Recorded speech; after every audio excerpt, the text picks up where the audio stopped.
He got in the car every morning without saying a word, backpack on his lap, head tilted slightly down, hands folded in the specific way of a child who has learned to take up as little space as possible. I would say good morning. He would nod, not rudely, just precisely enough to acknowledge that I had spoken without committing to anything further. The ride from the house on Lakeview Avenue to the Westbrook Academy for the blind took 11 minutes on a good day, and up to 22 on the days when the construction on Sheridan had traffic backed up past the light. He sat in the back seat on the right side every single morning, directly behind the passenger seat, and he kept his face pointed at the window, even though the window gave him nothing. That last part is the thing I want you to understand before anything else. He kept his face pointed at the window, not because he could see through it, because he knew there was something on the other side of it, and he had not yet been given the tools to reach it. I had those tools. I had been building them for 31 years, since the morning my brother Thomas came home from the hospital, and I was 4 years old, and my mother sat me down and explained, in the careful way mothers explain things to 4-year-olds, that Thomas was not going to be able to see the world the way I did, and that this meant, if I wanted Thomas to know the world, I was going to have to learn how to put it into words for him. That conversation, on a Tuesday morning in April, when I was 4 years old, is the reason I knew what to do with the boy in the back seat. It just took me 3 weeks to understand that I was supposed to do it. If you have ever loved someone who experiences the world differently than you do, and spent years learning to build the bridge between your version of things and theirs, this channel is for you. Subscribe right now, because every story here is for the people who did the invisible work of translation and found that it changed them as much as it changed the person they were translating for. My name is Calvin Marsh. I am 47 years old. I drive a taxi for a private car service in Chicago, which I have been doing for 9 years after spending 12 years before that driving for the city's school transportation department, which is where I developed the particular skill set that a morning route requires, which is to say patience, attention, and the ability to read a child's entire interior state from the set of their shoulders in the first 3 seconds after they climb in. I am a single father. My daughter Imani is 22 years old, finishing her last year at Northwestern, studying journalism, which I say with a pride that I have not yet found adequate words for, because Imani is the person who taught me that the way you describe a thing shapes the way it is received. And watching her use that understanding professionally is something I am still getting used to. Her mother and I separated when Imani was 9. I want to say something about the years of raising Imani alone that is not about the difficulty of it, because the difficulty is obvious and has been said many times by many people and does not add anything to this story. What I want to say is about what the years of it gave me, specifically, which is a very fine-tuned awareness of what a child needs before she can name it. When you are the only parent in the room, you do not have the luxury of missing signals. There is no one to catch what you do not catch, so you develop out of necessity a quality of attention that becomes so habitual it eventually stops feeling like attention and starts feeling like instinct. You know when your child is happy and when she is performing happy. You know when she is tired in the ordinary way and when she is tired in the carrying something way. You know the sound of her footsteps when the day has gone well and the sound of them when it has not. This is not a special skill. It is what every attentive single parent builds, one ordinary day after another, until reading your child becomes as automatic as reading a road. Imani taught me this kind of reading. Thomas taught me to describe what I read. Between them they made me into the person who was in the car on that October morning when Ely kept his face pointed at the window. The separation was mutual and civil, and we have both been better at being her parents, separately, than we ever quite managed to be as a couple, which is a sad thing to say and a true one, and I say it without blame in either direction. After the separation it was me and Imani, and in the years of it, I became the kind of father who paid attention to what his daughter needed before she named it, which is the same skill I use every morning in the car, and which Thomas taught me first. My brother Thomas is 31 years old. He was born without functional vision in either eye, bilateral anophthalmia, which is a condition that sounds as specific and clinical as it is, and which I did not fully understand until I was much older than 4, but which I understood its practical implications from the beginning. Which is to say, I understood that Thomas was not going to see the things I saw, and that if I wanted him to know them, I was going to have to tell him what they looked like.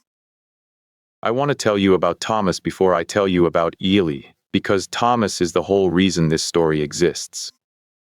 And because Thomas deserves to be known as more than a background fact about the taxi driver who happened to describe the sky one October morning. Thomas is, at 31, one of the most precise and perceptive people I have ever spent time with. And I say this not as the partial testimony of an older brother, but as the observation of a person who has had 31 years to understand what it does to a mind when it cannot rely on sight. What it does, if the people around you do the work of describing accurately and honestly, is make you extraordinarily good at listening. Thomas listens the way almost no one I know listens, which is to say he listens to what is said, and to what is not said, and to the quality of the pause between the two. And he holds all of it simultaneously while formulating a response that addresses not just the words, but the whole communication. He learned to do this because he had to. Because language was his primary instrument for understanding the world, and he had therefore invested in its precision the way a craftsman invests in the tools his livelihood depends on. He is, by profession, an audio producer for a podcast company in Boston, which is either the most obvious career choice in the world for a person who has spent 31 years developing an extraordinary relationship with sound and language, or the most interesting one, depending on how you look at it. I lean toward the latter. Thomas has always had a gift for making the obvious interesting. He was born without functional vision in either eye, bilateral anophthalmia, which is a condition that sounds as specific and clinical as it is, and which I did not fully understand until I was much older than 4, but which I understood in its practical implications from the beginning. Which is to say, I understood that Thomas was not going to see the things I saw, and that if I wanted him to know them, I was going to have to tell him what they looked like. I started doing this immediately, and without any particular system, the way a 4-year-old does anything. Which is to say, instinctively and incompletely, and with enormous enthusiasm for the parts that interested me and total neglect of the parts that did not. I described the things that seemed important to me, which at 4 were primarily dogs, trucks, and the specific colors of things in that order of priority. Thomas received my descriptions with the patience of a child who understood, from very early on, that his brother's narration of the world was both his primary window into it, and a highly filtered and idiosyncratic view, shaped by whatever Calvin happened to find interesting that day. He learned to ask follow-up questions. He learned to say, what color is the dog, and how big is the truck, and is the sky the same blue as yesterday or a different blue? He taught me, over years of those questions, to be more precise, to notice more, to describe not just what I saw, but what it meant, what it felt like from the outside, what it would tell you about the day if you could read it the way I could read it. Thomas made me a better describer, and a better describer, I came to understand over the decades that followed, is a better everything. I want to tell you about one specific thing Thomas taught me, because it is the most important thing, and it is the thing that reached Eli. Thomas taught me that describing something accurately is not the same as describing it usefully. An accurate description gives you facts. A useful description gives you the feeling of a thing, its texture and weight, and what it does to the air around it. Thomas would say, when I was being too accurate and not useful enough, "Cal, I do not need the catalog. I need the experience. Tell me what it is like to be looking at it." This distinction between the catalog and the experience is the difference between a description that lands and one that does not. It took me years to learn it. Once I learned it, I could not unlearn it. And it is the reason that when I told Eli the sky looked like it was trying to decide something, something in him responded, because that was not a catalog. That was an experience. That was the sky as I actually encountered it on that October morning, not described but transmitted, the way a 4-year-old does anything, which is to say instinctively and incompletely, and with enormous enthusiasm for the parts that interested me, and total neglect of the parts that did not. I described the things that seemed important to me, which at 4 were primarily dogs, trucks, and the specific colors of things, in that order of priority. Thomas received my descriptions with the patience of a child who understood, from very early on, that his brother's narration of the world was both his primary window into it, and a highly filtered and idiosyncratic view shaped by whatever Calvin happened to find interesting that day. He learned to ask follow-up questions. He learned to say what color is the dog, and how big is the truck, and is the sky the same blue as yesterday or a different blue. He taught me, over years of those questions, to be more precise, to notice more, to describe not just what I saw but what it meant, what it felt like from the outside, what it would tell you about the day if you could read it the way I could read it. Thomas made me a better describer. And a better describer, I came to understand over the decades that followed, is a better everything. A better father, a better driver, a better person to be in a car with at 7:30 in the morning, when a child who cannot see has his face pointed at a window and is waiting, without quite knowing he is waiting, for someone to tell him what is on the other side. I want to tell you about the particular quality of driving a child who cannot see, because I think most people who have not done it do not have an accurate picture of what it involves. And the picture matters for understanding what was happening in the car every morning. Driving a sighted child is a conversation that includes everything outside the windows as potential material: a dog, a truck, a building being demolished, a funny sign. The world offers content, and the child receives it, and you talk about it or you do not, but it is there. An implicit shared experience that fills the car with a kind of ambient company, even when nobody is speaking. Driving a child who cannot see is different in a way that took me a few days to fully register. The world outside the windows is present for me and absent for him, which means the car is divided in a way that does not exist when both people can see. I have something. He does not have it. The window that is a source of company and content for me is, for him, a wall. He knows it is there. He knows there is something on the other side. He keeps his face pointed at it, because the habit of orienting toward the world is strong, even when the world does not return the orientation. But nothing comes through, nothing, that is, until someone decides to open a door in the wall. Thomas taught me that doors exist. I had just forgotten, in the first 3 weeks of driving Eli, to open one. The boy's name is Eli. He is 9 years old. He was born with a degenerative retinal condition that had taken most of his functional vision by the time he was 5 and all of it by the time he was 7. He has been at the Westbrook Academy for 2 years. I have been driving him to school for 6 weeks, since his previous transportation arrangement fell through for reasons I was not made fully aware of, and the family contracted with our service on short notice.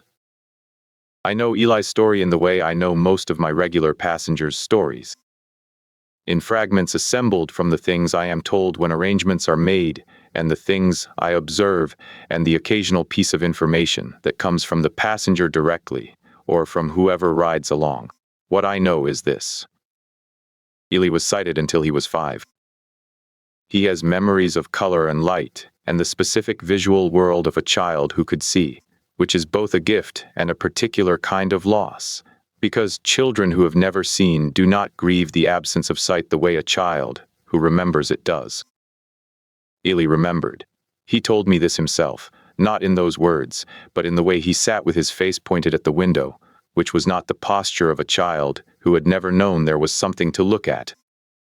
It was the posture of a child who remembered looking, and was sitting at the edge of a world he could no longer enter. His mother, I gathered from the intake paperwork, and from what filtered through in the phone call when the service was arranged, was a woman of considerable means. Her name was Patricia Osei. She was the chief executive of a regional healthcare network, a woman who had spent her professional life solving problems with resources, and who had applied this approach to Eli's condition with the full force of what was available to her, which was substantial. The best specialists, the best technology, the best school, the best everything that money could provide for a child navigating blindness. I do not say this critically. I say it the way you describe the weather, as a fact about the conditions, because it is relevant to understanding what was happening in the back seat of my car every morning. Eli had every resource. He had orientation and mobility training and braille instruction and assistive technology and a school full of people who knew exactly how to support a child who could not see. What he did not have, and what no amount of resource had yet managed to provide, was someone who described the sky, not the clinical sky, not the educational sky. The actual sky, the way it looks on a specific morning in a specific season to a person who has been looking at skies long enough to know that no two of them are the same, and that the differences, if you learn to notice them, tell you something true about the day ahead. The sky the way Thomas taught me to describe it, which is not by naming colors, but by finding the words for what the color is doing, the way the light comes through it. What it makes you feel when you look at it, whether it is the kind of sky that is building towards something, or the kind that is settling after something.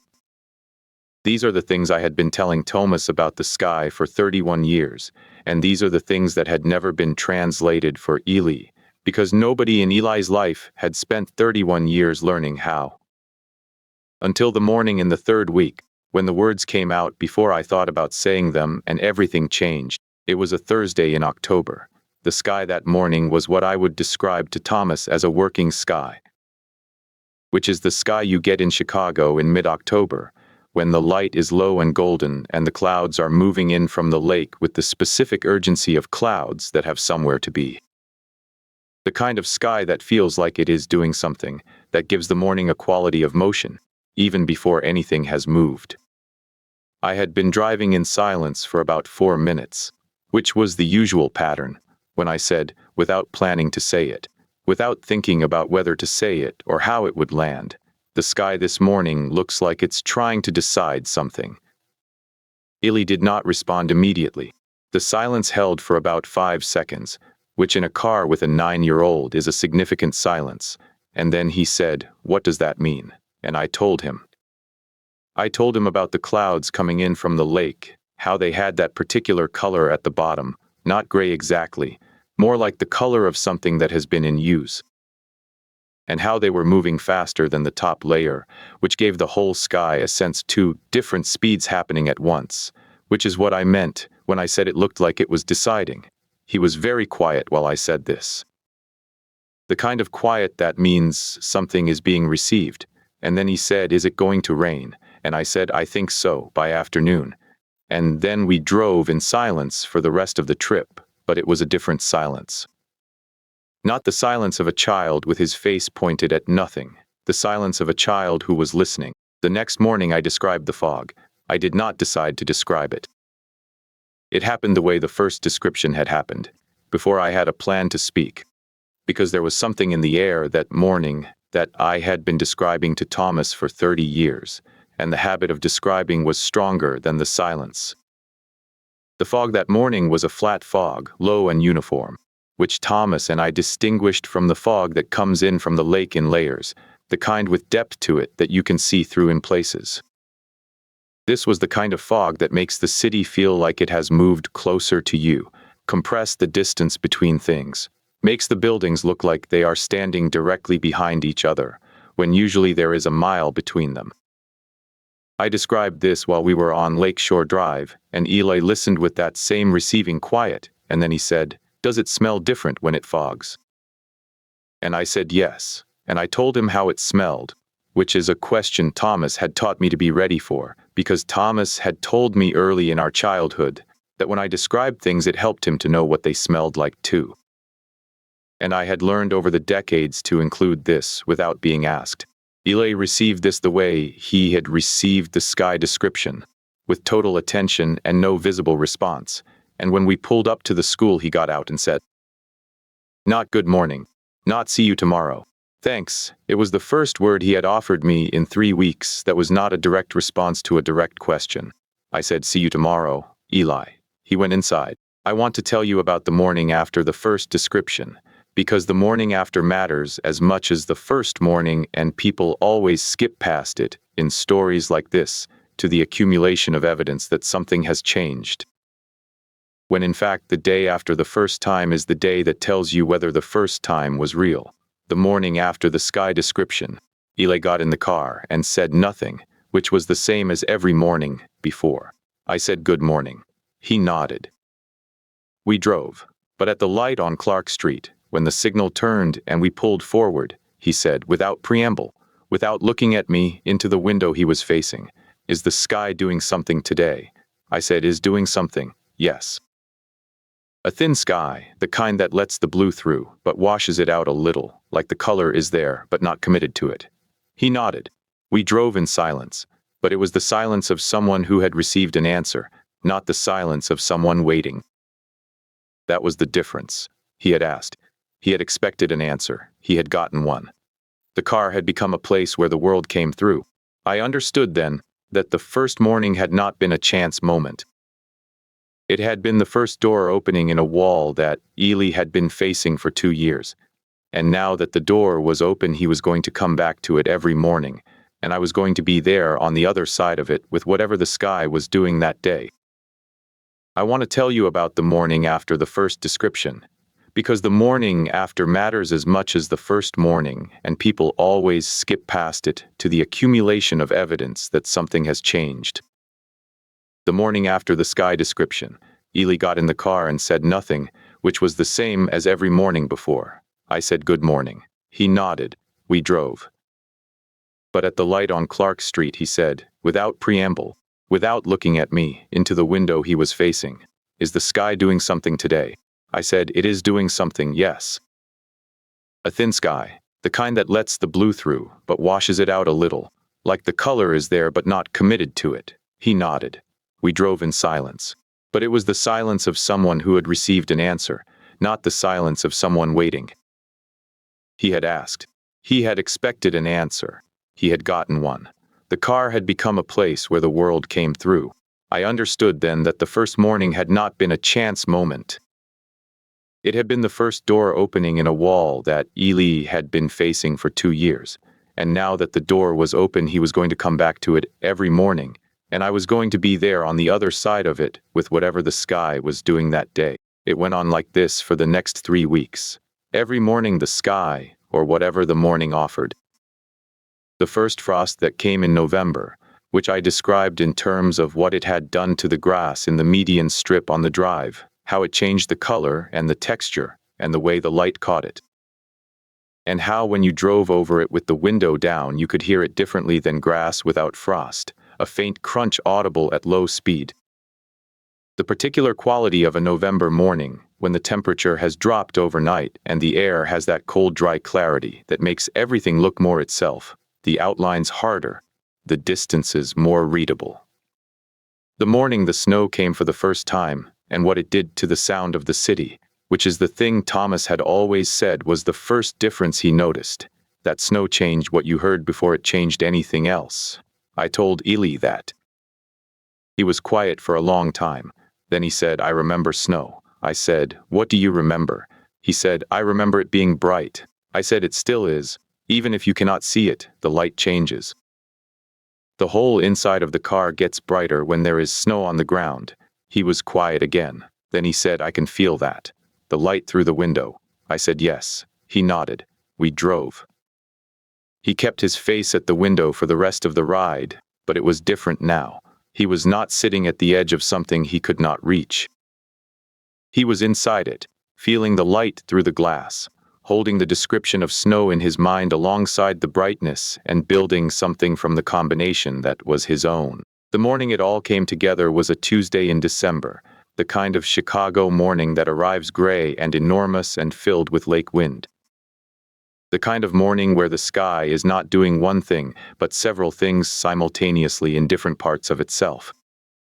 I was 2 minutes into describing it when Eli interrupted me, not rudely, with the precision of a child who has something specific to say. He said, "Roll down the window." I rolled it down. He leaned slightly toward the gap, not enough to reach the cold, just enough to feel the air moving. He was quiet for a long moment, and then he said, "It smells like it did the morning before my dad left. December, and lake, and something underneath it." I did not speak. This was not a moment for speaking. This was a moment for receiving, which Thomas had also taught me, that describing is only half of the work, and the other half is knowing when to stop, and let the person you are describing to make their own meaning from what you have given them. We drove in silence for the rest of the trip. When we pulled up to the school, he did not get out immediately. He sat for a moment with his face at the open window, and then he said quietly, almost to himself, "That is what December looks like." He got out. He went inside. I sat in the parked car for a few minutes before I drove away. I thought about Thomas. I thought about 4-year-old Calvin, sitting next to his newborn brother, in a hospital room being told that if he wanted Thomas to know the world, he was going to have to learn to put it into words. I thought about 31 years of skies and fogs and snows, and what each season smelled like, and what the light did in different kinds of weather, and how all of that accumulated description had been, the whole time, a love letter to a person who could not see, and how that love letter had just been read by a 9-year-old boy, who could also not see, and who had been waiting in the back seat of a taxi for someone to send it. I want to tell you about the Tuesday morning in December more carefully, because I rushed past it, and it deserves to be told properly. It was the kind of Chicago morning that Thomas and I had a specific word for, a word we invented when we were teenagers and which we still use, which is massive. A massive morning is a morning where the scale of the sky is apparent in a way it usually is not, where the city feels small under it, where the lake wind is moving fast enough that you can see it in the trees and feel it in the car even with the windows up. This was a massive morning. The sky was doing several things at once, gray in the north and lighter in the south, and moving between the two states in the middle, the kind of sky that makes you feel the earth turning. I described some of this while we were on Lakeshore Drive, and I described the lake itself, which on a massive morning goes from its usual blue-gray to something closer to green-gray with white caps that you can see from the road. And the way the light was hitting it was making the caps flash briefly silver before the wave passed and took the light with it. I was mid-description when Ely said, "Roll down the window." I rolled it down. The December air came in, which in Chicago in December is not just cold but has a specific texture to it. Dry and sharp and carrying the smell of the lake, and under the lake smell something harder and darker that I associate with winter approaching in earnest. Ely leaned slightly toward the window. He was quiet for a very long time. I watched the road. I let him have whatever he was having. And then he said, very quietly, as if he was reading something aloud that he had written privately, "That is what December looks like." Patricia called the car service the following week. She had spoken to Eli's teachers. Something had changed. He was talking in class. Not a lot, not all at once, but he was talking, and what he was talking about, the teachers had told her, was what the mornings looked like. He had described the frost to his class. He had described the snow. He had told them about December smelling like something underneath the lake smell that he could not name. She wanted to know what had happened in the car. The service director told her, and she called me directly. She said, "I need to thank you." I said, "I was just driving him to school." She said, "You were not just driving him to school." She said she had been trying for 2 years to give Ely the world and had been unable to find the right tool, and that the tool had been a man in a taxi who talked about the sky. She said she wanted to pay me, significantly. Not for the drives, those were already paid. For what had happened in the car, I told her no. She said, "Please name something." I said there was nothing to name. She said there had to be. I thought about Thomas. I thought about the way Thomas had said, early in our childhood, that when I described things to him he did not feel blind. He felt like he had a different kind of eyes. I thought about Ely in the back seat saying, "That is what December looks like." I said to Patricia, "There is one thing." She said, "Name it." I said, "Tell Ely he can ask me questions. He does not have to wait for me to describe." If there is something he wants to know what it looks like, he can ask me, and I will tell him as exactly as I can. She was quiet for a moment. She said, he already does.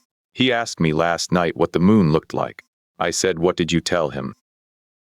She said, I tried, but I do not think I got it right. I said, nobody gets the moon right the first time.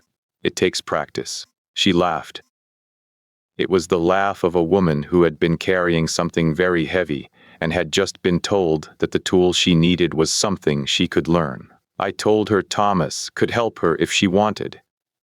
He had been teaching people to describe things to him for 31 years, and he was, by now, the best teacher of description I had ever met. She said, I would like that very much. I said I would give her his number. I drove home. I called Thomas. I told him the whole story. He was quiet in the way he is always quiet when something is landing. Then he said, Cal, you described the world to me for 31 years. I said, you taught me how. He said, no, you already knew how.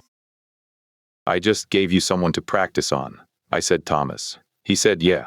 I said, thank you. He said, thank you back. I went to pick up Imani from the library where she was finishing a paper. She got in the car, and I told her the story while I drove. She listened the way she always listens, completely, without interrupting, the way she learned to listen from watching me listen to Thomas. When I finished, she said, Dad, you are still doing it. I said, doing what? She said, describing the world for someone who needed it in a different language. I drove for a moment without saying anything. Then I said, I had a good teacher. She put her hand on my shoulder from the back seat. We drove home in the kind of silence that is not empty, the kind that Thomas taught me to recognize, the kind that is full of something that does not need to be said because it has already been received. Before you go, I want to ask you one thing, and I mean it simply. Is there someone in your life who is sitting at the edge of a world they cannot quite reach, not because the world is not there, but because nobody has yet found the language to bring it to them? I am not asking about blindness. I am asking about the 9-year-old with his face at the window, the person who knows something is on the other side of the glass, but has not yet had someone slow down long enough to describe what it looks like. You may already have the language they need. You may have built it without knowing you were building it, for someone else you loved a long time ago. Tell me in the comments. Tell me who taught you to describe the world. Tell me who you are still describing it for. I read every single one, and I would be honored to know. Hit subscribe if you have not yet. Leave a like so this reaches the person who needs it tonight, and I will see you in the next one.